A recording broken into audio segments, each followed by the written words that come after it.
So you probably have a buyer with you at this point and you're ready to start the paperwork. But what do you do from there? So you're gonna log into your MLS portal and this page will come up. Paragon is the place where you're gonna look for all the homes. We're gonna do another tutorial on that some other day. Paragon Connect is where you do your automatic searches for your buyers.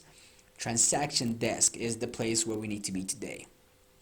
MLS Pay is where you pay all your MLS dues. But I'm just gonna go to Transaction Desk right now and I'll do some different tutorials some of the days as we go. So before you start showing the properties to your clients and talking to them about real estate, there are 3 fundamental pages that you need. Number 1, you need the duties owed. In the state of Nevada, every single agent needs to have the duties owed signed before you represent your buyer or seller. Number 2, you will need a buyer-broker agreement. That way, you are setting up the page that you are his exclusive agent that will be working with them while purchasing the house for a certain amount of time. So, let's proceed. This page will load up.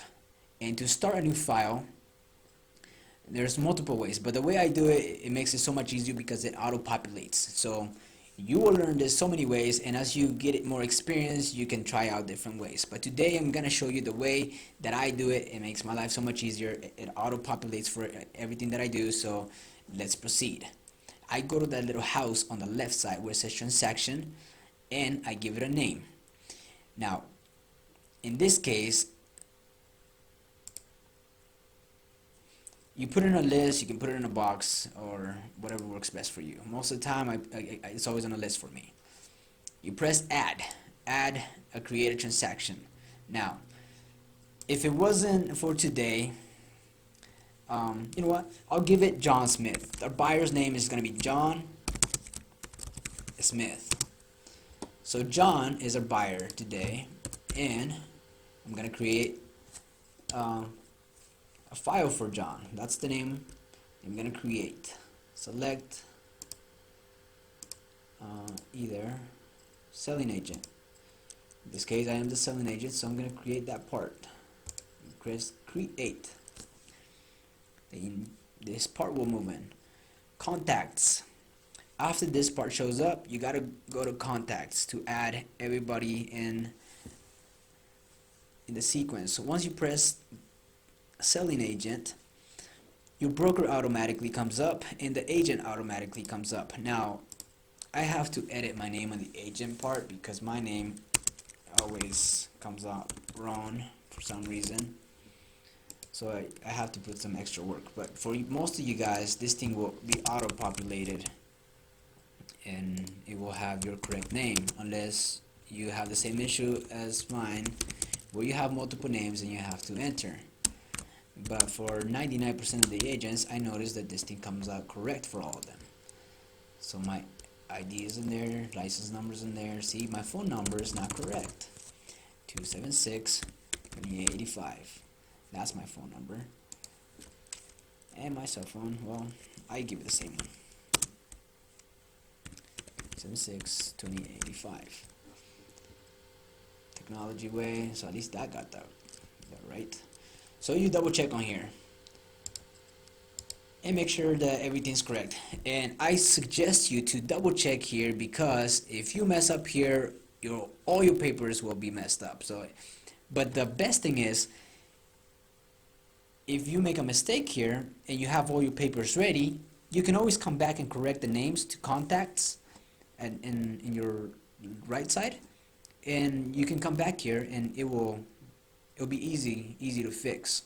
So and don't think that if you made a mistake here your whole life is ruined, but make sure that it is correct before you send out to get it e-signed, because if it goes out and gets e-signed, then it will be hard to correct, because then you'll need addendums and all the good stuff. But with that being said, you press save. I'm gonna check if all my broker's information is correct. I'm gonna give them an initial J B for J Buckman. I think that's all correct. Perfect. So save. Alright, now we need a buyer on this transaction as well, so we have to create a buyer's name. So create new transaction, new contact. Okay, so you go to type and you press the buyer. We already said that our buyer is going to be John.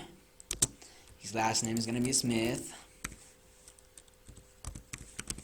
John Smith. His email, I'm going to give him my email because it'll be so much easier to show you guys, because it's going to require an email. So for educational purposes, I'm giving him an email.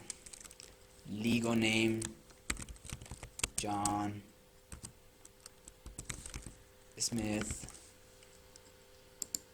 Preferred signature, John Smith. Once again, preferred initials, John dot S. 4 initials. Now make sure if he's a buyer, make sure he's a buyer. If he's a seller, make sure you click seller. So with that being said, just double checking here. So John Smith, he's the buyer. The Right Choice Realty broker is Jade Buckman. Isidro Luna is the selling agent. So a little tip for because this thing confused me a while back. When it says selling agent, you're representing the buyer. When it says listing agent, you are representing the seller. Yes, I know it's confusing. This confused me for the longest time. So selling agent, you're representing the buyer. Listing agent, you're representing the seller of the home. But in this case, I'm representing the buyer, so I'm a selling agent. You save that. And make sure that your broker is also in the selling side, because otherwise your paper will be messed up. Once you get this done, we go to forms. Done with the forms. Now we press add forms, and we make sure we picked the selling form. Not the listing form, the selling form. But if you mess up, you can always press add again and make sure you pick the selling form. So click on the selling form. First page that we gotta get signed is the duties owed, and the one that I need is all the way at the bottom. Oh well, what's going on here? Duties owed. Okay, there we go. We got the duties owed. And once again, make sure you pick the duties owed that belongs to the seller form. If you pick the duties owed that belongs to the listing form, you will mess up. So that's why I'm saying make sure that whatever file you pick, it belongs to the listing or selling form.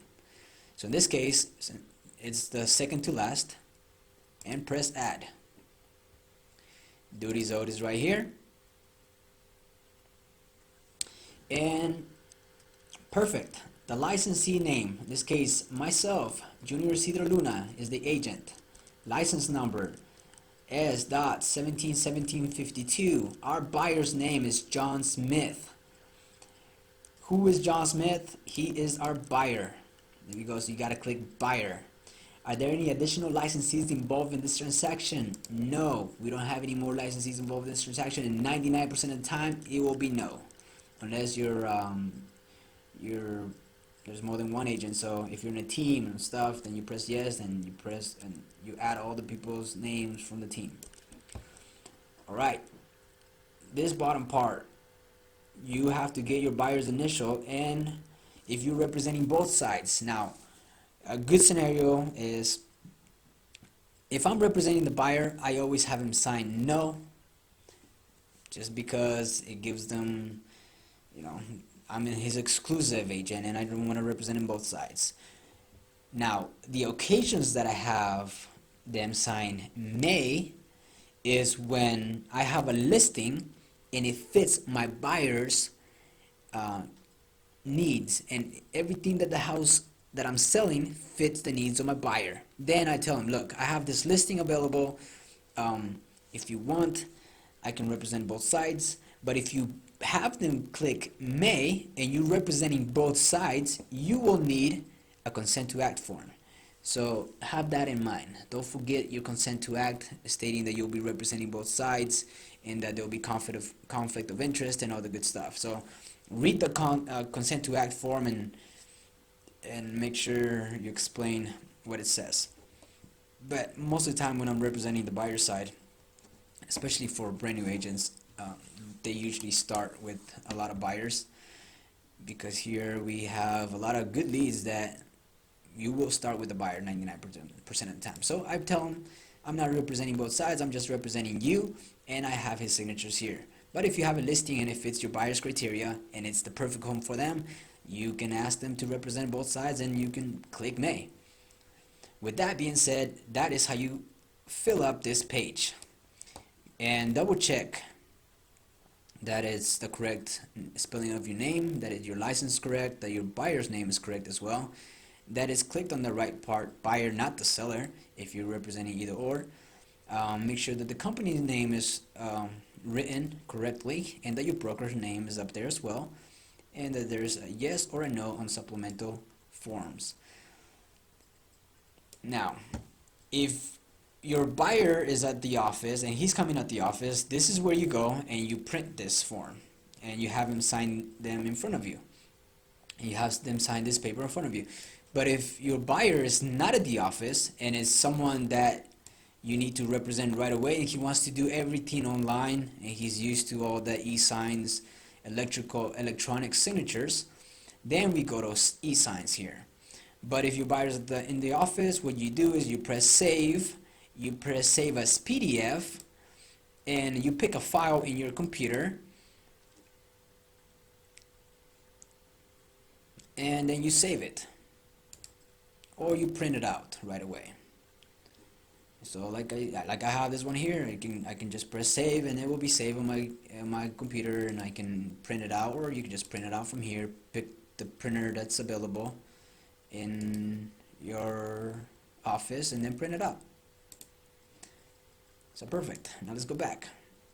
Now, second scenario, your buyer is not at the office and you need this signed. For example, you met him at the I don't know, somewhere else, and you guys talked real estate and he wants to proceed, and now you guys want to go start the process and explain to him how the real estate industry works, and that you have a perfect home for him, and this is where you will get this sign as an automatic sign, digital sign. So you click on signs. Then you press confirm, press yes. Details. If there's more than one signature, I usually go to Simio sign. Otherwise, this is a paint order. I do not suggest anyone to put this. Otherwise, if one person doesn't sign it first, the other one will not be allowed, and I just put Simio sign, and whoever comes and signs it first. Participants. If you did this correct on the first page, now we have your agent. You are the reviewer on this page. John Smith, he is the remote signer. You make sure you click that. If you're an agent, you're a reviewer. If you're signing, that there'll be some pages on like the second page that will proceed on this, you will have to pick remote signer as well. But in this case, you're just the reviewer and John Smith is the remote signer. So you click on that and you press save. Perfect. So now you designed. Alright, so before you send this out, you got to make sure everything's correct as well. So your name is up there, John Smith, everything's good, looks great. Now, as I told you guys, this thing auto-populates and makes it easy for them to sign, see? So now you go to on the places that it doesn't auto-populate, because this is an option, may or may not. You can either pick optionals. Oh wow. Initials and optionals on both sides, or you can click on the places where they need to initial. So if you explain this ahead of time and you tell them the reason where to sign, I just put initials. It makes my life much easier, and tell them where they're signing and why they're signing. So you click in here, their initials. If you want to give them a choice, you press optional initials.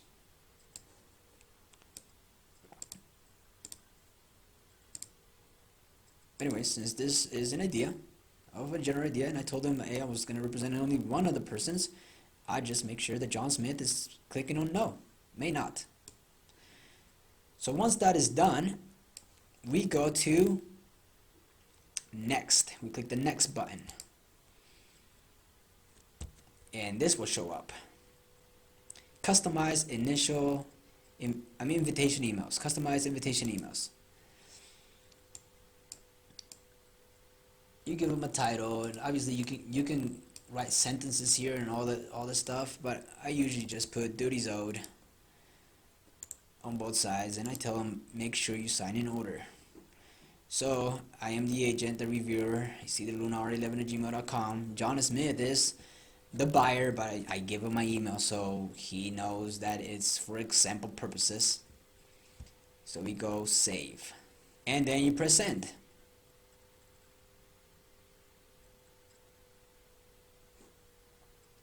Once you press send, you will have different areas where your buyers will see on the other side, and I'll do another video on this some other day.